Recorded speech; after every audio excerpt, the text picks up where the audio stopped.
Okay, welcome back, everybody. We are on air for another episode brought to you by Cloud Lighthouse, of course. Always new announcements happening as our business grows in the market. I take it you'll be listening to this. I'm guessing we will be at Dynamics Minds and we'll be recording additional episodes at that point. But it's exciting times. The world's changing. You know, large language models are coming out just about every single day. We're getting new ones. They're getting more intelligent. We can do more with them. But today we're going to talk about why the IT project is dead and why it's one of my favorite lines, right? Why something else is dead. Why is it dead, Mark? I think you need to give some context on that. And what's replacing it. But with that, Anna, I'm going to throw to you to really kick us off today. Thanks. Hi, everyone. Really glad to be back. I feel like I haven't been on an episode. Yeah, it's been a while for me. Thanks for still having me back. You left Mark and I alone with Will. Not on purpose. I would never do that. I would never, ever do that. Because poor Will. Well played. Today we're going to talk about IT projects, and everyone's like, what? Like, that's our bread and butter. But the way, where we come from with this subject is how IT projects are actually set up. How does a customer build an IT project? How does a partner build an IT project? Oh my God. For those of you who will not see this in the final cut, Chris's screen just froze with him drinking a margarita. I'm very jealous. I know, we all are. And actually, that's a good opportunity. If you're listening to this podcast, right, just the audio, remember this podcast is always done with video. So, you can check it out on YouTube. There's a playlist for the ecosystem show, and you can watch us and not just listen to us. So yeah, just to finish off, what we mean by the IT project is dead. We mean the traditional IT project where you would go, as a partner, and you would bid for a contract, and you would go and pretend, because frankly that was always the case, that you're gonna work for about 12 months to 18 months on a project, and then the customer is gonna take it over, and then you're gonna go on and work on other projects, and everything will be just like milk and honey. You'll just have like a managed services team to keep the lights on. Everything was very good in theory. It was never like this, but that's what we thought or relied to ourselves that it would be. Yeah, so this was about the ID project. What do you think, Chris, with your margarita? Hold on. I think we should say that Chris, by the time we are finished with this today, Chris will probably have been recording podcasts for 3 straight hours. And what time is it? It's almost 10 o'clock at night in the United Kingdom. Wow. Yeah, I started a long time ago. And he probably did a full day of work and woke up at 5 a.m. to go to the gym. I need to tell you guys the greatest story before I talk about IT projects. So today, I woke up and I have to come to Manchester for Government Day tomorrow. I don't know what Government Day is, but it's a thing. There's an acronym that goes with it. It's like local partner, fantastic, awesome people of network, whatever. Anyway, so Are the robot toasters coming? I feel like I should be there, nice. Chris. You want to come to Government Day? I'll send you an invite. I would have loved to, yeah. So, like, I packed my stuff. I got my bags ready last night. I packed my stuff. I'm like, sweet, I'm ready for Government Day. Then what I did is I rushed out because I was on a call to Amy, one of our PMs, and I got on the train and I'm like, sick, I'm ready to rock and roll. I'm going to do some email. Guess what I left behind? Your computer. I left my laptop behind. I'm on a rental, yeah. So I'm literally like hanging out with what I remember my charger. How do you forget something like that? Yeah, I cannot even imagine. That is the stuff of nightmares. Yeah. So the last conference, I left my charger behind. This time I left my laptop behind, but I have my charger for all the laptops I can't charge. So we're in a good place. We're in a great place. What do we think about the concept of borrowing a laptop? No, so I went back to A&S and I'm like, A&S people, my polar bear ate my laptop. Can I have a new one? And they're like, yeah. So now I have a rental laptop from them.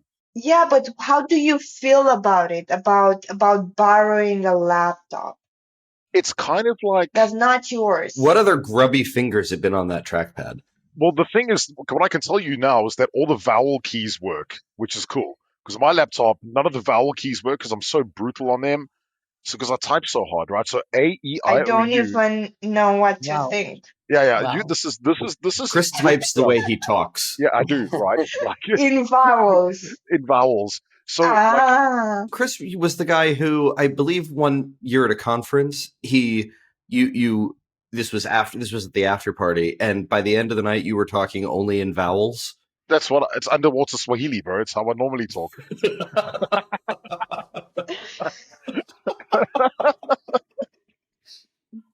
So back onto projects.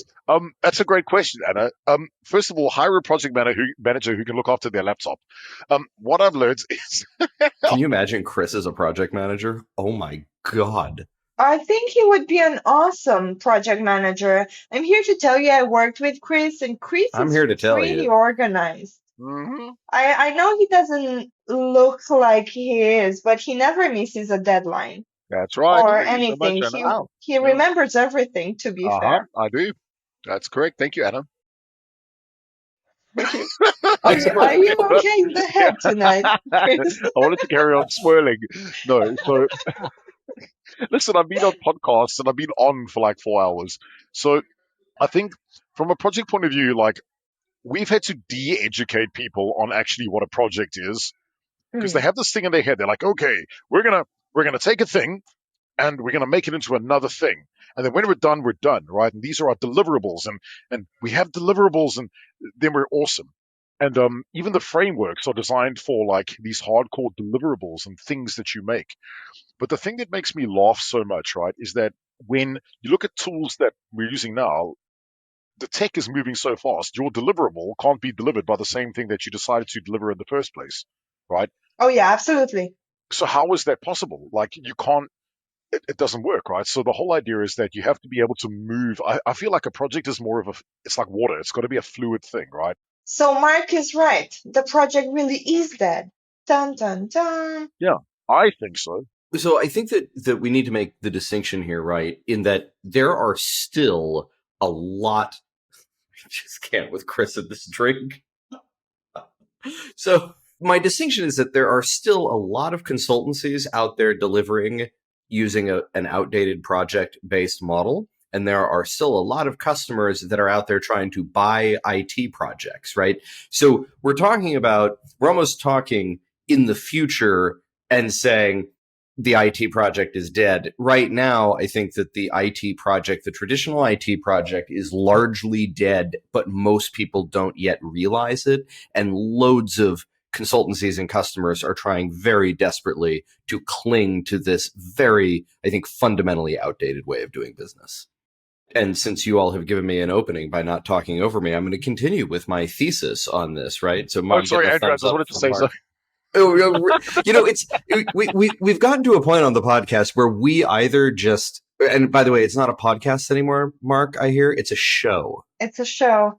And Andrew, I need to confess the fact that I did get an email about our dinner reservation tomorrow night. So I was looking through that and mapping us. So that's why I kind of didn't interrupt you. I'm sorry. Nice. So it is my birthday tomorrow, and Anna is taking me out to, I think, a very fancy place, and I do like Very fancy fancy. dinner. You seem to have had a birthday for the entire month. I've seen so many messages about your birthday this, your birthday that. I'm just like, my gosh, this is amazing.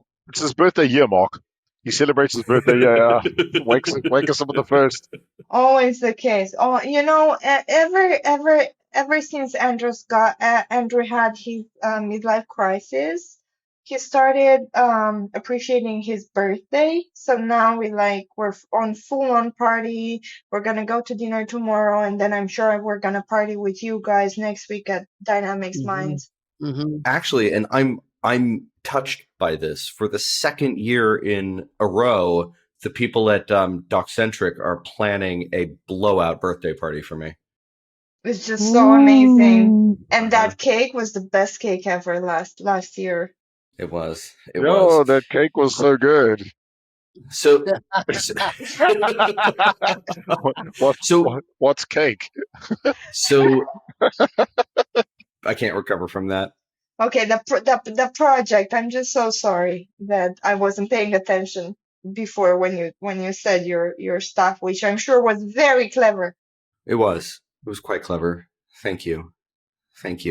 So my thesis on this, right, is that there's the reason that the traditional IT project is dying, and we can get into, well, what is it going to become? But there are some overlapping forces here.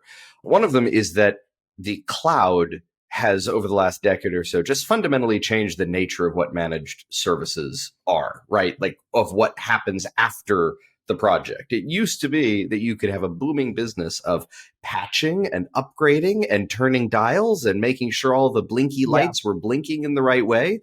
And that's just not what managed services is becoming. And I hear a lot of people out there that are, they're almost asking the wrong question about managed services. They're saying, how can I take my managed services practice and make it effective in the years to come?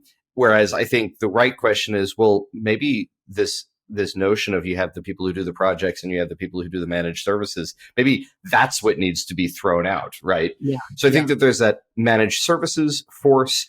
I think that there is, what Chris and I have geeked out about for years, right? This idea of the tyranny of the deliverable, right? So the old way of budgeting and executing an IT project was that someone would come up with a basket of requirements. That basket of requirements would get budget attached to it, and you would give it to the team that does app dev, or the team that does data engineering, or the team that does RPA, or the team that does whatever. But the nature of the technology itself is becoming much more so that all of these technologies overlap and they need one another. You can't just have an app project. You cannot just have a data project. I want to just say that the DevOps Institute actually started saying that managed services teams are no more, and you need a mix of those skills in like 2008 or 2018 or 2019. And this is what they were teaching people at the time, but no one was really listening because DevOps sounds very technical and boring, doesn't it? Mm-hmm. I guess I remembered all of that because I've been to India 2 weeks ago. Thank you, Clever Digital, for sending me to India. It was a brilliant trip. Anna loved the food. Shut up. I did struggle with the food a little bit. Wow, did you really? I did. I just Too couldn't, spicy like, or what? my tummy couldn't get it, to a point where my team was there and everyone like wanted to be so helpful. So there was this colleague of mine who would yell from our restaurant table, no matter where we were, should be like, get her something bland. So that was great. But anyway, this India team, um, they started small together with the rest of our organization, that used to be called Cloud Thing. And it was a small firm, and they would do projects, right? And they would do a continuous improvement plan, which would be sort of like a managed services plan, keeping the lights on. All of the blinky lights would blink in a certain way, exactly like Andrew described. I was talking to someone there, someone pretty high up, very, very smart guy, and he was like, look, I've been trying to tell you guys, we grew and technology evolved. We need to change the nature of how we do things.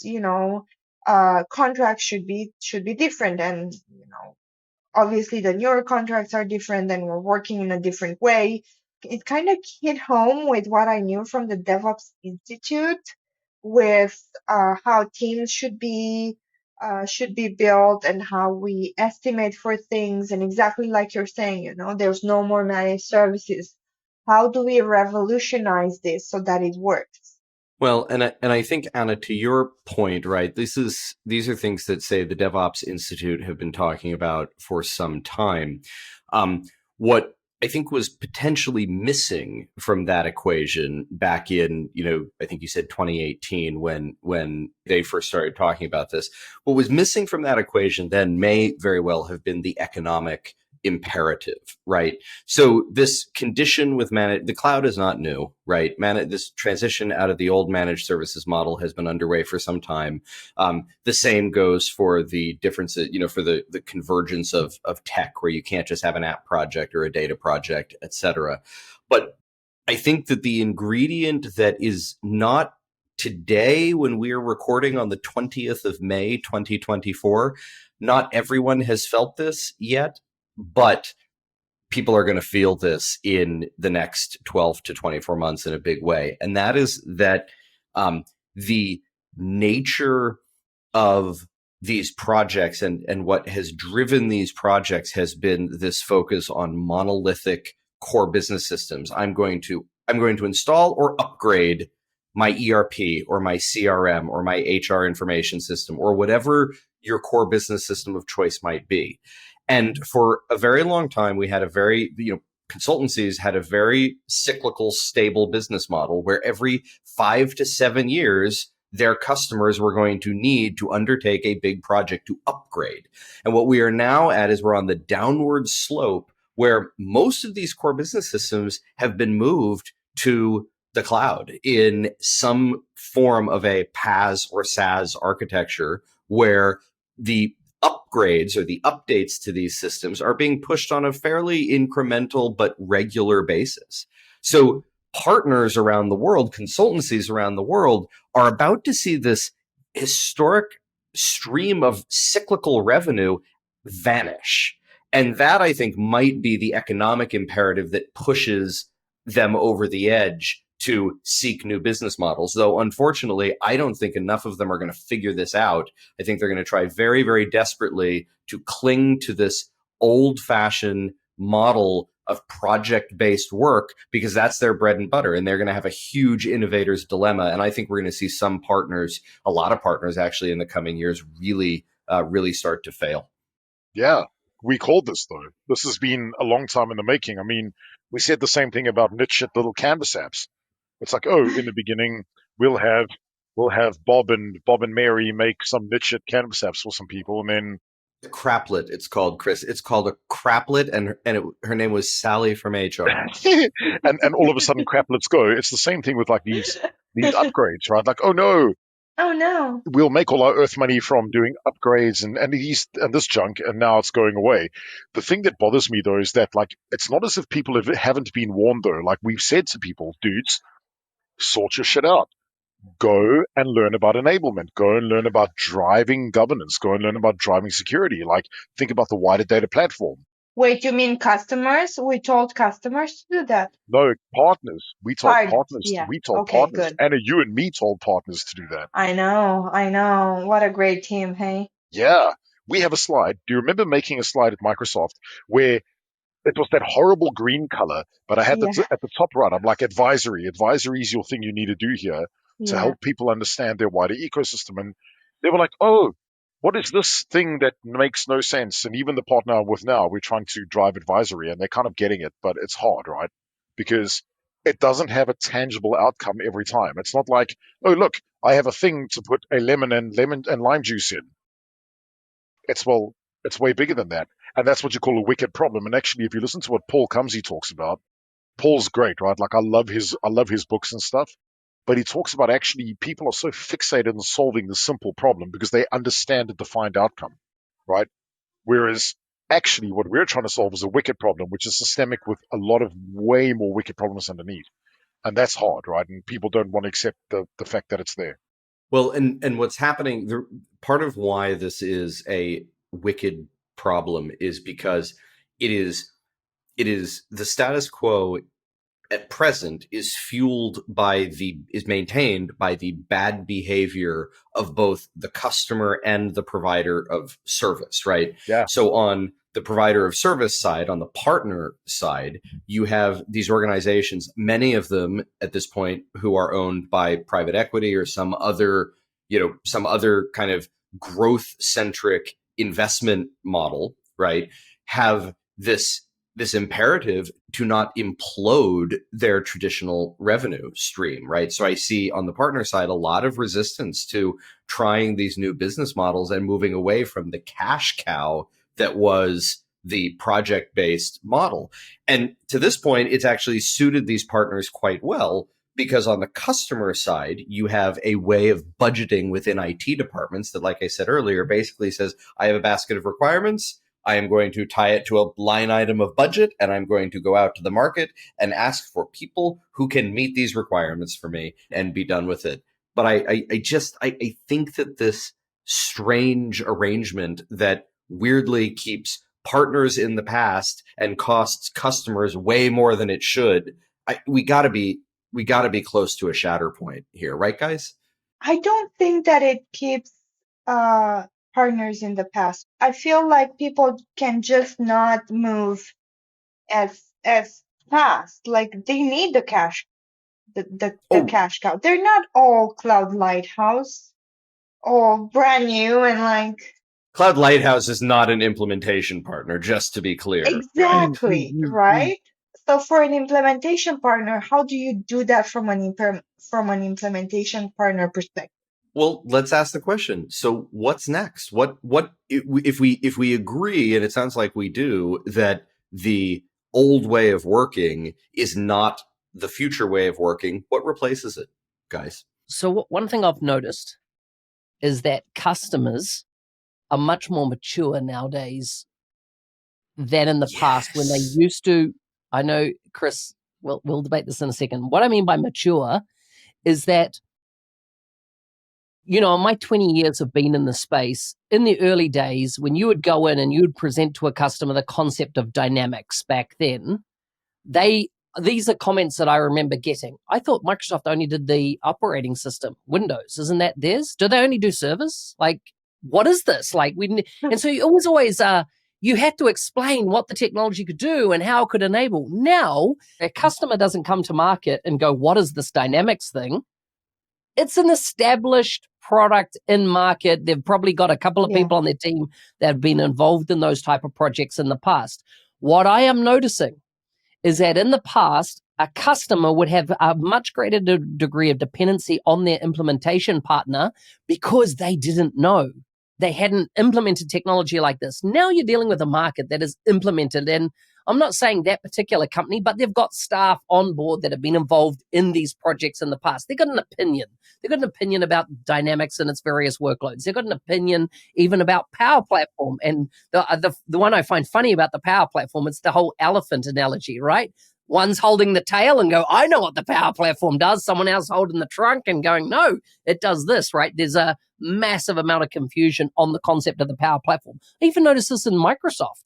Microsoft staff, will go, I only sell Dynamics. I don't sell the Power Platform. And you're just like, I don't think you understand how this all works because it is the Power Platform, But I'm noticing that that customers are going, you know what? We don't need a partner to come in and embed themselves in our organization for the next 2 to 3 years, charge us amazingly crazy bills and workloads and stuff, and for workloads that are never ending, because I think they've got, I remember that one of the big consulting brands, Chris, you've worked for them, they would go in, right? And they would understand, this is my engagement experience with them, they would understand the price point this customer would buy at, right? So it wasn't about pricing a project to what the project cost. It was understanding about what gets a contract signed.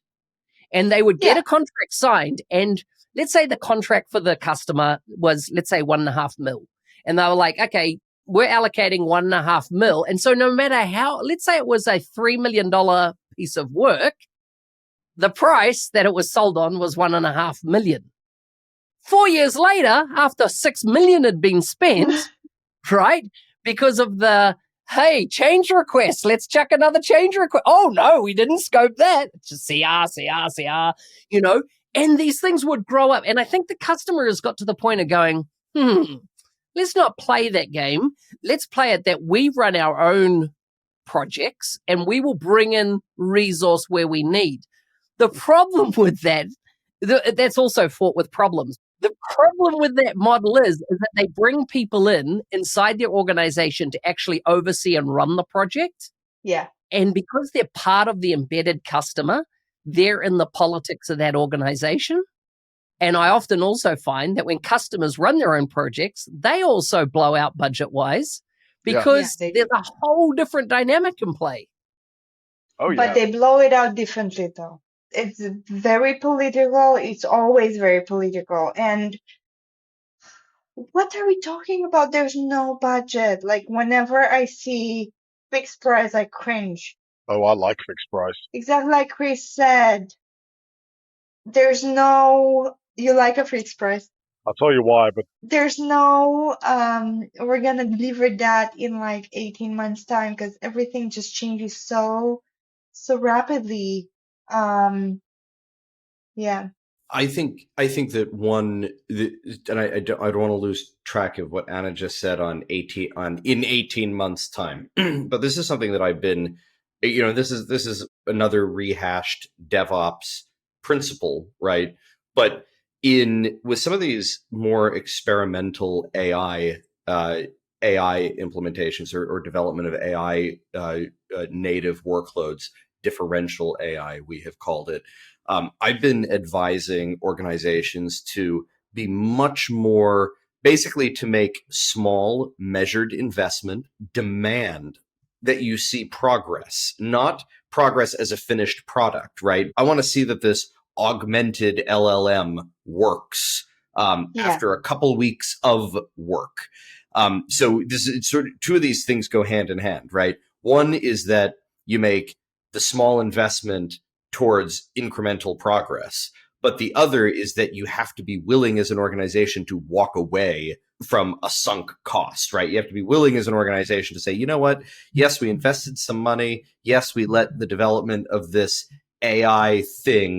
particular AI thing go on for 6 weeks or 8 weeks or 6 months, right? But I do think that you get to a point, and I'm not exactly sure where this is, but that, after a couple of months, often after a couple of weeks, if the thing is going to work or not. Yeah. But you have to have the courage to walk away from something that doesn't seem like it's going to pan out. Yeah, it's, oh man, there's a lot to unpack. Yeah. I have a lot to wheel around on here. Is that our next episode? Might be. I just want to say something to what Mark said, right?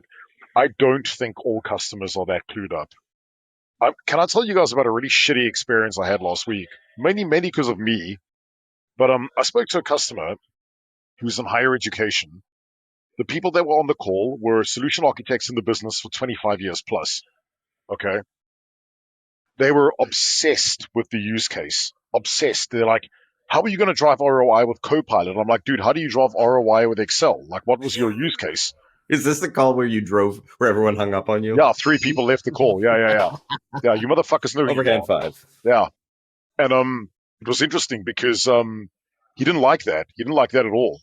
And I'm like, but it's obvious, right? Like, what is your use case for Excel? What is your use case for Word? No, we need to have money and define ROI for this thing. And I'm like, but you don't know what the thing is yet, right? Like, the use case of Copilot is not, I'm going to merge a document with the documents and then I'm going to put a value against it. That's not how it works.